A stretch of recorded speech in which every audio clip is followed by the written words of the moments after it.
in the FIBA World Cup, we had 5 African teams that participated. In the previous video, we've talked about South Sudan and what they're able to do, and I can clearly say that the biggest winners of this tournament, with regards to African basketball, not only were they able to like grab 3 wins out of 5 games that they played, they were able to secure a ticket to the 2024 Paris Olympics, something that the other 4 nations we're going to cover in this video couldn't do. And to start with no particular order, we'll just talk about Angola. Angola, covered in the previous video, they matched up against Italy, the Philippines, Dominican Republic, China, and South Sudan in their last game in the qualifiers, in the classification match.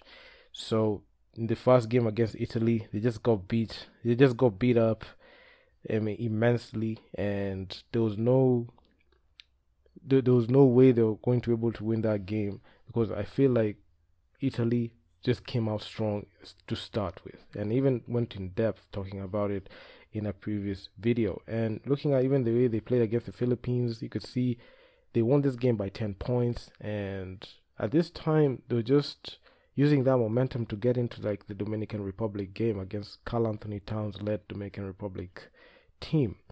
And when they matched up against that team, you see it was just a seesaw. I saw a game that was so winnable from the Angolan side, but the Dominican Republic, without that firepower on offense and also having Carl Anthony Towns in there, it just proved quite difficult for Angola to win. Then in the matchup against China, South Sudan were just coming off beating China, so in the group there.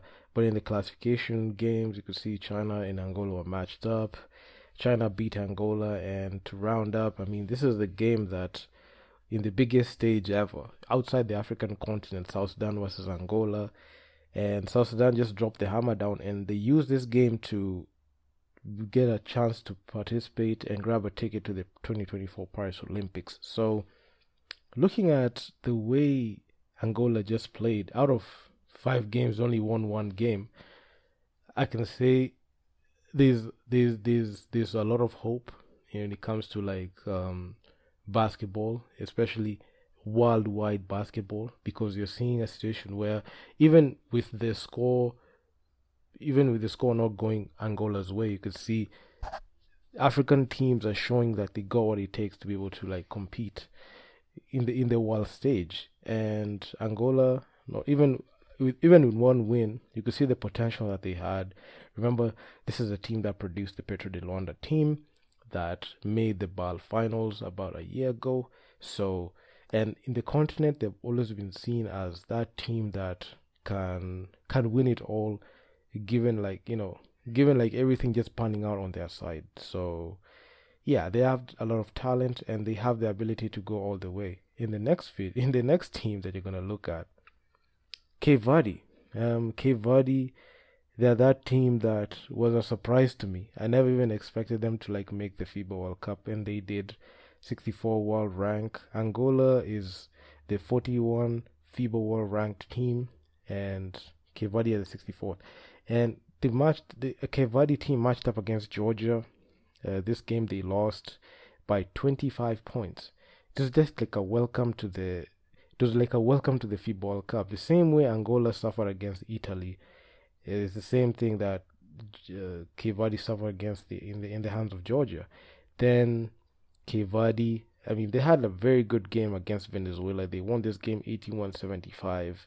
And this was a game that gave me a lot of hope, because I was rooting for I was just rooting for my African teams, and when I saw this win, I was just too excited. Then they lost the remaining 3 games against Slovenia, against Luka Doncic. Cape Verde just didn't know how to stop the guy, because of course he's the rookie of the year and also a candidate of for the MVP award in like every single NBA season. So he's actually a guy that caused a lot of problems, and he was also averaging like 30. So that was actually pretty difficult. Then Cape Verde against Finland, I mean, 77-100. Finland just scored 100 points. This game was actually pretty difficult for me to watch, because when I just watched it from the onset, I just saw Cape Verde just they were just struggling in this game. In the last game against Japan, Okay, could see Cape Verde still had like the same scoring production, but Japan just had the upper hand and they won this game. So running out the record to 1-4, similar to the record of for Angola. So when I saw this, I was not that much surprised. I was like, I knew for a fact that they were matching up against teams that had the ability to offset them. Okay, mind you, all the five nations, African nations that played in the FIBA World Cup, they dominated continental basketball. But when it came to like nationwide, it was like another, it was like another place that had been put in. So yeah, it proved a bit challenging to be able to like get into their sports easily. So in the next team, Cote d'Ivoire.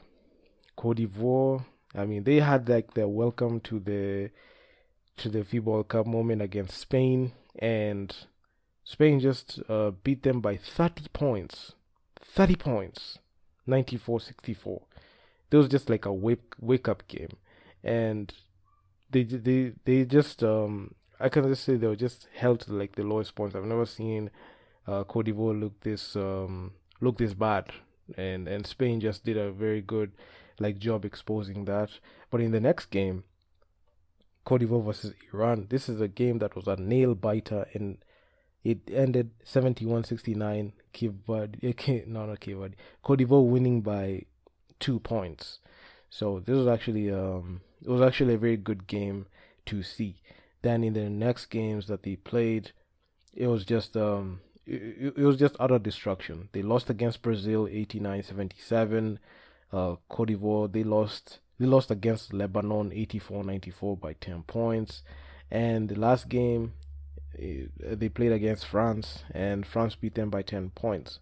And despite the losses, you could see Cote d'Ivoire still able to hold their own outside the Spanish game that they lost by 30 points. They never skipped a beat. They were able to like fight in there even despite like the losses. You can see not many games after that Spanish game they lost by like more than 10 15 points, because it was just like a 10-point spread only. So you could see they changed like the way they approach offense and defense, especially defense, and they were able to make sure to have like a break even point in how they played on both sides of the basketball. So when I saw that, I just felt like if there's a next go around and the FIBA World Cup qualifiers for after the next years in the future come on, and they manage to get there, I'm pretty sure they'll have a blueprint on how to go about these games. But this was a very good, start for even the other two teams that we have talked about, Angola and Cape Verde. They have shown that they have built like upon experience, despite the the wins or losses that came up. They have grabbed so much knowledge when they come back to compete in any African tournament. They'll cause problems to the big teams, the other big teams, Tunisia, Senegal, Cameroon. They'll cause problems to every single team because of the experience that they've racked up through the years, and also like through this tournament. And then the last team that you're going to look at is Egypt. So Egypt, they had their welcome to they welcome to like the FIBA World Cup in a spectacular way. They matched up against Lithuania. They it was just a sad thing to see. Egypt, a powerhouse team in the continent. This is a team that could you might think that would have gone like to even make the semis, even make the next round, but the way they were just mishandled by Lithuania, it was just and Jonas Valanciunas, man. I mean, that's the only guy that I just saw like just dismantle Egypt, and he was a consistent double machine. 93-67 was his final score. Then they matched up against Nikola Vucevic Montenegro, and I don't think that Egypt stood a chance against this team. 89-74 was the final score, and at this point when I was making that video, this was the only team that hadn't won a single game yet in the FIBA World Cup. So my fingers were like, I was like, what's going on with this team? Because if this is a team that causes problems to African nations. How is it that it's looking bad? I know the competition is different, the type of basketball is different in the continent. When you play national, when you play like worldwide, it becomes different. But when you look at like this team, they have every single piece that they need to be able to like do something. But they lost against Serbia, Montenegro, and Lithuania, who are teams that have like people that know what they're doing in there. So in the next game against Mexico, that's the game that they won by 100 points. They won this game 172, and they also won against Jordan, against Ronda Hollis Jefferson. So this is actually a good thing, and they won this. Then they won 2 games out of the Angola, Cape Verde, and Cote d'Ivoire. I can say if you try to rank them, you'll see South Sudan on top, then Egypt number 2. Which, if you looked at the power rankings, you might see like Egypt was supposed to be number 1 and South Sudan even number 5. But given like the way this competition panned out, and even in the classification games, you could see South Sudan were the number 1 team. Record-wise, they had 3-2. Egypt had a 2-3 record, and I'm not ranking in any particular order, but Angola, Cape Verde, and Cote d'Ivoire, they ranked 3 and 4 and 5 because they had a similar record of 1 and 4. I'm not going to use the point differentials, but Egypt, they lost against New Zealand 88-86 with 2 points. And one thing that I even noticed from even the African nations, all of them, after like their first wake up game in the first game, all the other remaining games that they played, the remaining 4 games, they never got blown out like that, outside of Cape Verde. But that was just a bad performance from Cape Verde. But if you look at the other teams, Angola, Cote d'Ivoire, and Egypt, they didn't lose by that much points, and they were able to like win game, try to make an attempt to win games. So that's just a roundup of what our African teams did, and man, it was just a great experience. It was just a good thing to see.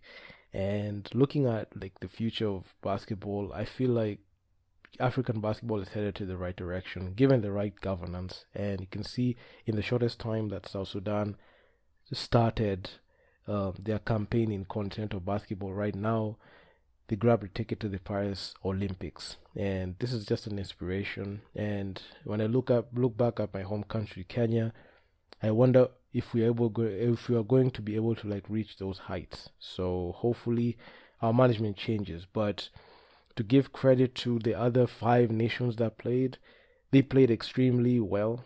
They handled themselves extremely well. I had no doubt that they're going to like represent the continent pretty well. And right now we're just waiting to see how Team USA is gonna fare, because the Team USA, they've just been on a roll. Slovenia, just waiting to see that. It was actually a surprise to see France get eliminated like that.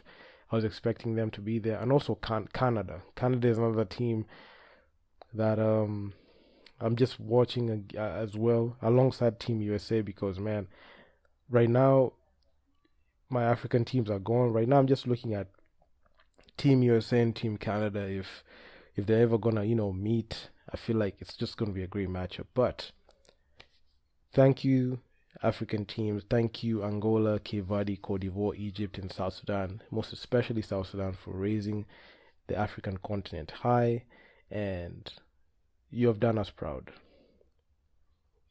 Please like the video, share the video, leave feedback down in the comments on what you think, and I'm out. Peace.